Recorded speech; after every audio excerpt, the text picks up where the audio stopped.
Good evening दोस्तों, मैं हूं दिनेश के वोरा। बहुत बहुत स्वागत है आपका इस कार्यक्रम में। दोस्तों, वर्ल्ड व्यू आपका फेवरेट प्रोग्राम है और चैनल भी आपका प्रिय न्यूज़ टाइम। आज बात करेंगे कि पर्शिया कभी भी सरेंडर नहीं करता है, यानी कि ईरान कभी सरेंडर नहीं करता है। और ये आवाज़ें उस देश से अलग अलग नेताओं से उठ रही हैं। एक खबर और है कि चीन ने 2 महीने पहले चुपके से एक सुपर फर्टिलाइजर की सप्लाई भारत को बंद कर दी। रेयर अर्थ की सप्लाई बंद करने के बाद ये दूसरी चोट थी जो उसने चुपके चुपके स्टार्ट की। मुझे लगता है कि अलग अलग तरीके से चोट करने की चीन की आदत जाती नहीं है, और ये बात भी सही है। उसके बाद एक ट्रम्प साहब कहते हैं कि मैं तो ईरान से भाई सीधी बात करूंगा, बिल्कुल स्ट्रेट टॉक करूंगा, और हो सकता है कि हम अगले हफ्ते इसके ऊपर कुछ सिग्नेचर वगैरह भी कर लें जो हमारा एग्रीमेंट होगा। तो दोस्तों, ये सब चीज़ें आज हम लेकर आ रहे हैं आपके सामने, तो बहुत बहुत स्वागत है आपका। और नाम तो नहीं पढ़ पाऊंगा, लेकिन हाँ फिर भी बहुत जल्दी जब आपके समक्ष मैं लाइव प्रस्तुत होऊंगा तो डेफिनेटली उस समय मैं आपके नाम भी लूँगा और आपको डायरेक्टली मुखातिब भी करूँगा, क्योंकि जिस जगह पे मैं हूँ वहाँ पे नेट की प्रॉब्लम है, तो मैं आपके सामने लाइव प्रोग्राम्स नहीं कर पा रहा हूँ। चलिए पहली खबर पे आते हैं कि आत्मसमर्पण यानी कि सरेंडर हमारी डिक्शनरी में नहीं है। ये अली खमनई का जवाब है। जी हाँ, अली खमनई का ये जवाब है। ये ट्रंप को जवाब है, ये इजराइल को जवाब है। उनका कहना है कि जो पर्शिया है, जो ईरान है, वो कभी भी किसी की धमकी में आके सरेंडर नहीं करते हैं। अब ये बात तो सही है कि खमनई साहब ने किसी सीक्रेट जगह पर शरण ली थी, किसी बंकर में शरण ली थी। इजराइल ने बहुत कोशिश की कि खमनई को मारे, हमले किए, बड़े बड़े बम चलाए, लेकिन हो नहीं पाया। अब वो निकल कर सामने आ गए हैं और एक बात तो प्रूव हो गई कि भाई कहीं ना कहीं इजराइल और अमेरिका मिलकर शायद खमनई को उसका कत्लेआम जो करना था वो नहीं कर पाए हैं। आयतुल्ला खमनई का बाहर आकर ये कहना था कि ईरान के लोगों ने जिस यूनिटी का प्रदर्शन किया है वो अद्भुत है। और ट्रंप ने एक्चुअली ईरान से कहा था कि तुम सरेंडर कर दो, अब तुम्हारा टाइम आ गया, लेकिन सरेंडर किया नहीं, बल्कि ट्रंप को ये कहने पर मजबूर होना पड़ गया अब कि ईरान के लोग करेजियस लोग हैं, बहादुर लोग हैं, और उन्होंने इजराइल का बहुत नुकसान किया है।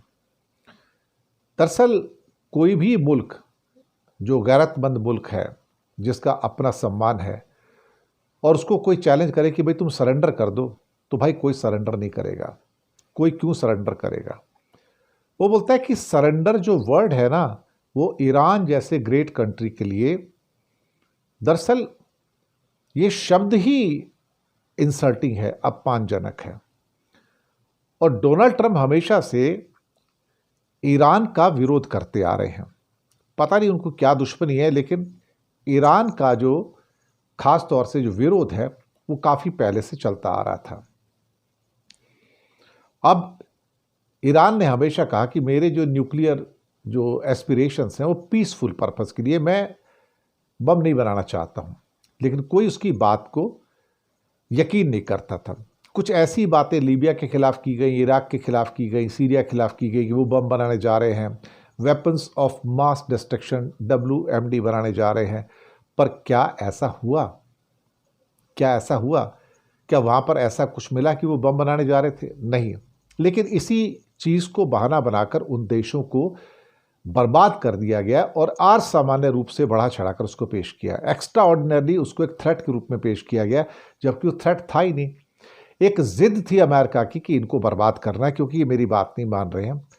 तो इराक में जो भी रजीम था उस टाइम, सद्दाम हुसैन का, कर्नल गद्दाफी का रजीम था लीबिया के अंदर, और सीरिया में भी, तो इन तीनों को जो सत्यानाश किया गया वो सिर्फ इसलिए कि अमेरिका के मन में एक विकृति थी, उनके मन में एक कीड़ा था कि हाँ इनको बर्बाद करना है, और बहाना बनाकर कि ये दुनिया के लिए खतरा बन गए, ये एटम बम बनाएंगे, ये दुनिया को बर्बाद कर देंगे। इस किस्म की सारी बातें जब निकाली गई तो वहाँ से ये उसकी ईगो जो थी ना वो हर्ट होती थी।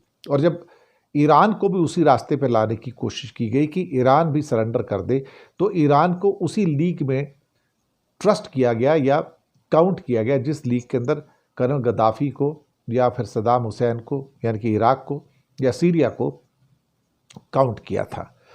तो अब ये जो चीज़ें निकल कर आई हैं, इसमें खमरई साहब ने फिर से अपने पूरे देश को बधाई दी और अमेरिका शासन पर हमारे प्यारे ईरान की जीत, ये कहा। उनका कहना है कि अमेरिका ने सीधे युद्ध में प्रवेश किया क्योंकि उसे लगा कि ऐसा नहीं करता तो ज़ायोनिस्ट शासन पूरी तरह से नष्ट हो जाएगा, यानी कि इजराइल नष्ट हो जाएगा। और अमेरिका ने इस युद्ध से कोई उपलब्धि तो हासिल की नहीं है, कोई अचीवमेंट तो है नहीं है। तो ईरान बेसिकली विक्टोरियस बन के बाहर आया और अमेरिका के मुंह पर ज़ोरदार तमाचा मारा है, और साथ में ये तमाचा इजराइल के मुंह पर भी मारा है कि इजराइल अकेला ईरान को बर्बाद करना चाहता था, लेकिन वो उसे बर्बाद नहीं कर पाया। ये अपने आप में एक बहुत ही महत्वपूर्ण, एक किस्म से कहा जाए कि जानकारी थी, और एक बहुत ही महत्वपूर्ण एक ईरान के लिए अचीवमेंट हो गई कि सब कुछ करने के बावजूद एटलीस्ट इजराइल ईरान को बर्बाद करने में सफल नहीं हो पाया। मुझे लगता है कि ये अपने आप में एक ट्रिमेंडस अचीवमेंट है। ख़ास तौर से ये हो सकता है कि ईरान का जो न्यूक्लियर कार्यक्रम है वो कुछ महीने या 1-2 साल पीछे चला गया है, लेकिन उसके पास टैलेंट है, नॉलेज है, टेक्नोलॉजी है।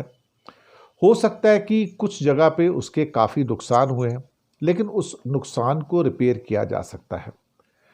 तो बहुत सारे जो एक्सपर्ट्स हैं दुनिया में, उनका अब ये कहना है कि अमेरिका और इजराइल मिलकर ईरान के न्यूक्लियर प्रोग्राम को थोड़ा सा डिले ज़रूर कर गए हैं, लेकिन उसको एबॉलिश नहीं कर पाए, उसको डिस्ट्रॉय नहीं कर पाए। तो आपने हासिल क्या किया अल्टीमेटली? सैटेलाइट से ठीक है, कुछ गड्ढे वगैरह नज़र आए हैं, बड़े क्रेटर्स नज़र आए हैं कि ज़मीन धंस गई है, पहाड़ के अंदर कई किस्म के छेद हो गए, 14 बंकर बस्टर बम इस्तेमाल किए हैं, पर शायद वो वहाँ तक नहीं पहुँच पाए जहाँ तक उन्हें पहुँचना था, क्योंकि वो शायद 100 मीटर, 80 मीटर, 90 मीटर नीचे बनी हुई चीज़ें थीं। लेकिन इनके जो पूरे के पूरे जो खड्डे किए गए वो 60-61 मीटर तक के थे।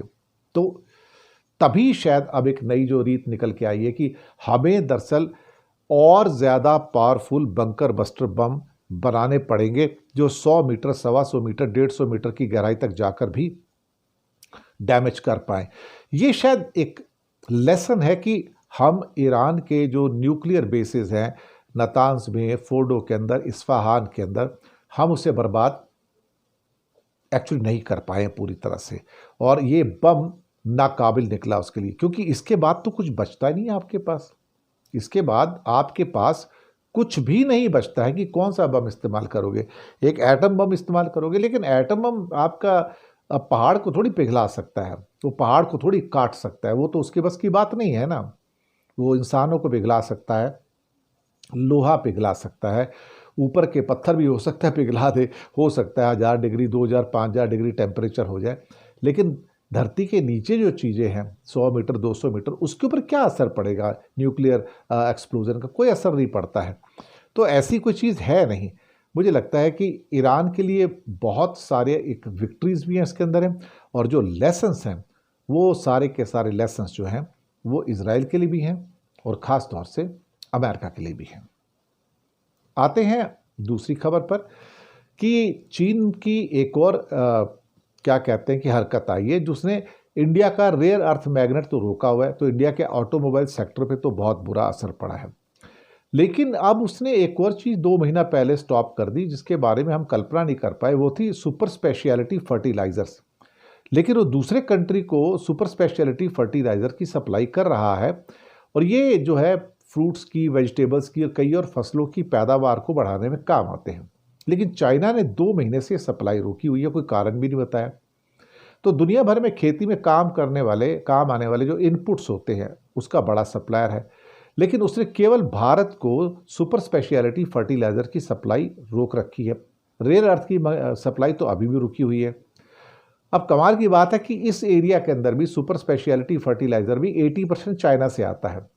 सॉल्युबल फर्टिलाइज़र इंडस्ट्री एसोसिएशन के एक चीफ हैं, वो कहते हैं कि चीन पिछले 4-5 साल से भारत को जो सुपर स्पेशल फर्टिलाइज़र थे उसकी सप्लाई में रुकावट डालता रहा है, लेकिन इस बार उसने पूरी रोक लगा दी।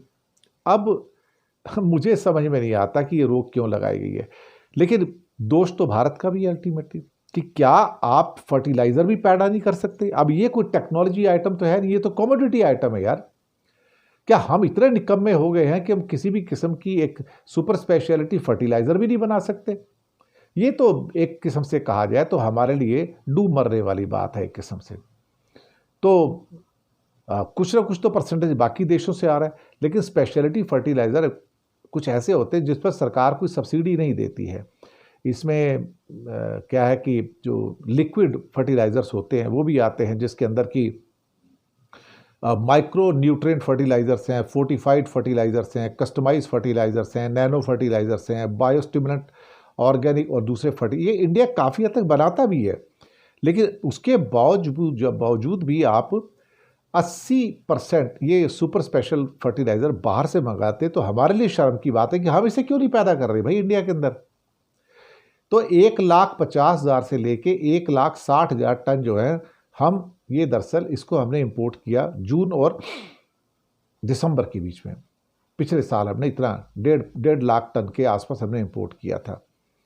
अब शायद इंडिया इसकी और जगह से भी अवेलेबिलिटी, ऐसी बात नहीं है, बाकी कंट्री बनाते हैं वहाँ से भी ला सकते हैं, लेकिन हमारे लिए शर्म की बात है कि हम ये कोई बहुत सुपर टेक्नोलॉजी की कोई ये एनवीडिया के प्रोडक्ट्स थोड़ी हैं, ये कोई बहुत टॉप क्लास सेमीकंडक्टर चिप्स थोड़ी है जो हम नहीं बना सकते भाई इसके अंदर। तो ये इसके लिए तो हम खुद को दोषी मान सकते हैं कि हम ओवर डिपेंडेंट चाइना के ऊपर हो गए और उसके बाद हमने अपना प्रोडक्शन जो है बंद कर दिया। अब क्या कहें, हमारे यहाँ बहुत सारी कंपनियां हैं, दीपक फर्टिलाइज़र्स है, पारदीप फर्टिलाइज़र है, नागार्जुन फर्टिलाइज़र्स है, ये सभी इस क्षेत्र में ये काम करती हैं, उनके पास टेक्नोलॉजी भी है। ये क्योंकि बहुत ज़्यादा डिमांड नहीं है इनकी, 1.5, पौने 2 या 2-2.5 लाख टन की एनुअल डिमांड है, तो अब कोई भी फैक्ट्री इसको उतने ढंग से नहीं बना रही जैसे इनको बनाना चाहिए। तो जो कंपनियां हैं वो जो ज़्यादा प्रोडक्शन वाली चीज़ होती है, यूरिया वगैरह हो गया, नाइट्रोजन हो गई, वो ज़्यादा बनाते हैं और इनको नहीं बनाते। तो लेकिन इंडिया के पास जो है वो ये क्या कहते हैं कि ऑप्शंस हैं यहाँ पर कि यूरोप के कई देशों से या जॉर्डन से या कई और देश हैं, वो वहाँ से मंगा सकते हैं। तो ऐसा नहीं है कि सिर्फ चाइना ही है जो जहाँ से हम इसकी सप्लाई ले सकते हैं। ये कोई सुपर क्या कहते हैं टेक्नोलॉजी का प्रोडक्ट थोड़ी है, ये तो बेसिकली एक किस्म से फर्टिलाइजर्स हैं। इंडिया में भी बन सकते हैं, इंडिया के पास टेक्नोलॉजी है, लेकिन बनाते नहीं है, क्या करोगे। चाइना के ऊपर ओवर डिपेंडेंस का ये एक क्या कहते हैं कि एक और बुरा एग्जाम्पल है हमारे लिए।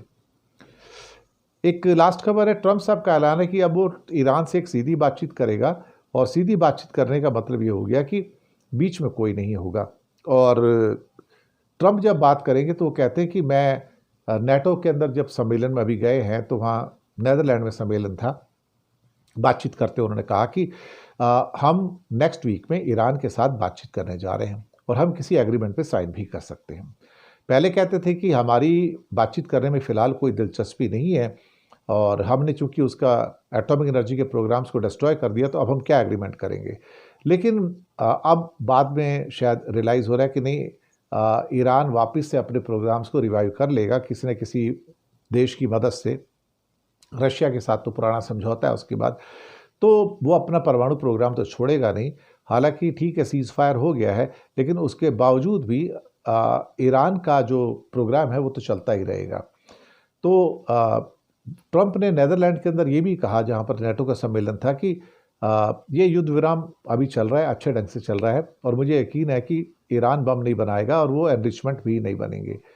ये बात और थी कि ईरान ने बड़ी बात क्लियर कर दी कि वो अपने न्यूक्लियर प्रोग्राम को नहीं छोड़ेंगे, और अब international atomic energy agency, UNO का संगठन है वियना के अंदर, ऑस्ट्रिया के अंदर, उसको भी अब अपना इंस्पेक्शन नहीं करने देगा। नॉर्थ कोरिया इंस्पेक्शन नहीं करने देता, चाइना इंस्पेक्शन नहीं करने देता, रशिया इंस्पेक्शन नहीं करने देता, इजराइल इंस्पेक्शन नहीं करने देता। जब बाकी देशों में इंस्पेक्शन करने से मना कर दिया, वो एक्चुअली एक पालतू होता है ना, पेट, तो उसको ये लोग दरवाजे के बाहर रखते हैं। तो अब ईरान ने भी फैसला किया, उसकी संसद में प्रस्ताव पास हो गया कि भैया इस पालतू को दरवाजे से बाहर रखो, अंदर मत आने दो, क्योंकि ये अपने मालिक अमेरिका की बात के ऊपर काटता और भौंकता है। तो ऐसे चीज़ों को बाहर ही रखो तो वो ज़्यादा बेहतर होगा। तो ये थी हमारी दोस्तों आज की पेशकश। उम्मीद है आपको पसंद आई है, और हमारे चैनल को सब्सक्राइब कीजिएगा, और साथ में ही हो सके तो छोटी छोटी आप आर्थिक मदद भी कर सकते हैं।